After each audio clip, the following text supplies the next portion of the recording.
The story is based on a real incident where a father sacrifices himself to save his son. The year was 1939, and in Italy lived a man named Guido. He had nothing to his name. One day, he set out to work at his uncle's hotel in the city. On the way, his car broke down. While his friend was trying to fix it, Guido's constant chatter started irritating him, so Guido wandered over to a nearby house to wash his hands. There, he noticed a girl standing nearby watching him. Guido approached her and playfully claimed that he was a prince of the area, and that the mountains, trees, and everything else belonged to him. Just then, another girl fell from above, landing right on Guido. Being a habitual joker, Guido looked up at her and asked, "Do you always leave the house like this?" The girl replied she had been collecting honey and a bee stung her foot, which made her lose balance and fall. But in truth, Guido didn't have pure intentions. The girl, named Dora, quickly understood what kind of man he was and told him she was fine. Realizing he wouldn't succeed in charming her that way, Guido asked for her permission to leave and confessed that he had fallen in love with her at first sight. As he left, he thanked her and Dora smiled back at him. While walking away, Guido noticed some eggs on her farm. He turned back and said, "When I eat these eggs, I'll remember you." And with that, he left. His car was now fixed, so Guido got in and headed to his uncle's place. His uncle welcomed him and gave him a place to stay. Guido had a dream of opening a bookstore, so he went to see a city official to get a license for it. But the officer was arrogant and refused to give him a license, kicking him out of his office. Guido, not one to give up easily, stood outside rambling loudly. While doing so, he accidentally bumped into a flower pot by the window, which fell straight onto the officer's head, the very same officer who had denied his license. When he went downstairs, he saw the officer holding his head in pain. The officer had taken off his hat and placed it on his car. Guido, mischievous as always, placed some eggs inside the officer's hat. Then, in his rage, he unknowingly put the egg-filled hat on his head, only to have the eggs crack and pour all over him. Now Guido knew he was in big trouble. He quickly grabbed someone else's bicycle and rode off. The officer chased after him. While riding fast, Guido crashed into a girl, who turned out to be Dora, the same one who had fallen on him earlier. Seeing her, Guido grinned and said, "Oh, Queen of Beauty, I'll talk to you later," and took off again. He feared that if the officer caught him, he'd get beaten up. Now unemployed and in need of money, Guido started working at his uncle's hotel. One of the regular guests there was a doctor, a quirky man much like Guido himself. This doctor loved riddles and would ask them to everyone he met. He wouldn't rest until someone gave him the correct answers. One day, when Guido brought him some snacks, the doctor asked him a few riddles, but Guido was a master of riddles. He answered them instantly. The doctor was thoroughly impressed and became very fond of Guido. One day, Guido saw that a professor had come to the hotel, the same professor who taught at Dora's school. Guido thought, if I pretend to be this professor, I can go to Dora's school and meet her. So the next day, he disguised himself as the professor and went to Dora's school. There, he told the school staff that he had come from Rome. He also told Dora that he wanted to meet her on Sunday. Dora replied that she was going to the movies that day. Guido started joking around with the children at the school, but suddenly, the real professor, the one from the hotel, just showed up. When Guido saw the professor walking toward him, he knew he would get caught and probably beaten up, so he quickly jumped out the window and ran away. On Sunday, he went to the same place where Dora was supposed to come. He saw her arrive, but she wasn't alone. She was with the same man whose head Guido had once smashed a flower pot on. After the movie ended, the officer told Dora to wait there while he went to get the car. It was raining heavily outside, but soon a car pulled up. Dora quickly got in, but the officer wasn't driving. It was Guido. It was actually his friend's car, and they had planned everything. The key detail was that the officer's car and Guido's friend's car looked exactly the same. Dora started enjoying her time with Guido, and the two began spending more and more time together. During one of their outings, Guido confessed his love to Dora. She didn't say anything, just looked at him silently. The next day, there was an engagement party at Guido's uncle's hotel. Guido didn't know whose engagement it was, but what he saw next broke his heart. It was Dora's engagement, and she was getting engaged to the same man whose head Guido had hit with the flower pot. Guido was heartbroken, but he didn't show his pain to anyone. Looking at Dora, it didn't seem like she was happy with the engagement. Somewhere deep down, she had feelings for Guido too. During the party, something fell off the table, and Guido bent down to pick it up. Surprisingly, Dora also bent down under the table. She kissed him and said, "Take me away from here." Guido didn't respond and just walked away. While everyone was having dinner, Guido suddenly showed up on his uncle's horse. He had a wine bottle in hand and loudly asked Dora,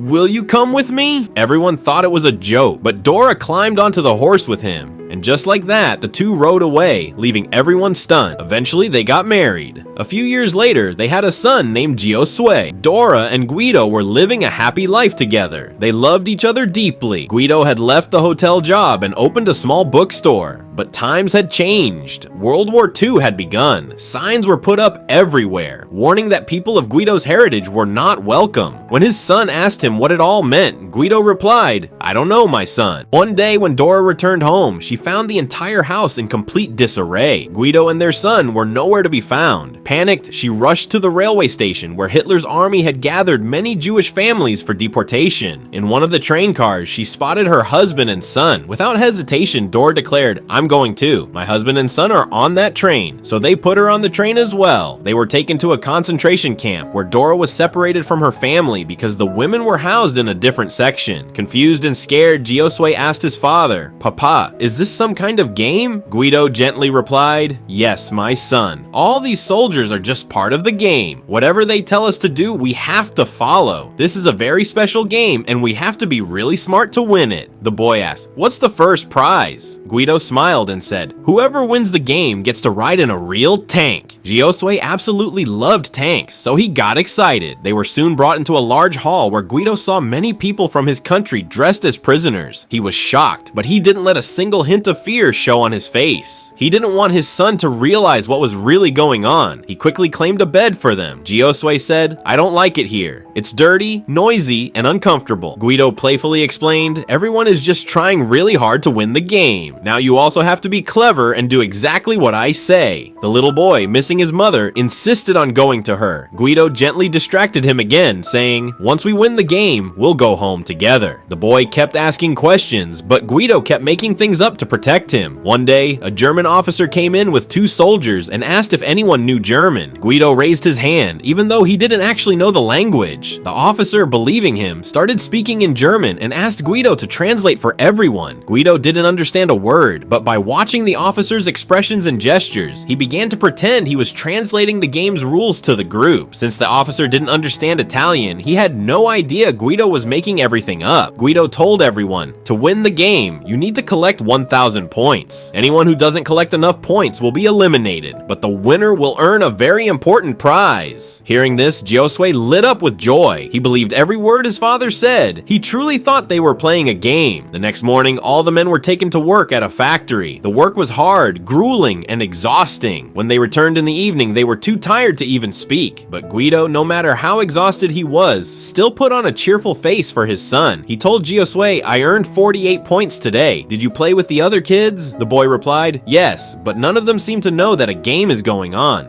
Guido leaned in and said, "They're trying to trick you. They don't want you to win. They're pretending there's no game to get you out of it." The boy, determined, said, "But I played really well today." Guido smiled and said, "That's great. You just earned 12 more points. Now we have 60 points combined." Guido also told him, "You must not ask for anything. If you make any demands, your points will be taken away." He said this to keep his son safe. He didn't want any trouble that might endanger him. The next day, when Guido was at work, his son somehow wandered into the area. Seeing him there terrified Guido. He quickly told his son to leave immediately, worried for his safety. Then the boy, Joshua, says that the soldiers have taken all the children to get a bath. "I don't like bathing," he says, "so I came here instead." Joshua sees his father working and asks, "What are you doing here?" Guido replies, "I'm building a tank for you. It'll be finished soon. Until then, go hide somewhere. We'll leave together in the evening," Guido says. Trusting his father, the boy hides nearby. Meanwhile, the soldiers take all the children and old people they had brought into a large hall. They tell them to get ready for a bath and then lock the door from outside. After that, they release poisonous gas into the room, killing everyone inside. But Joshua was lucky. He had reached his father in time.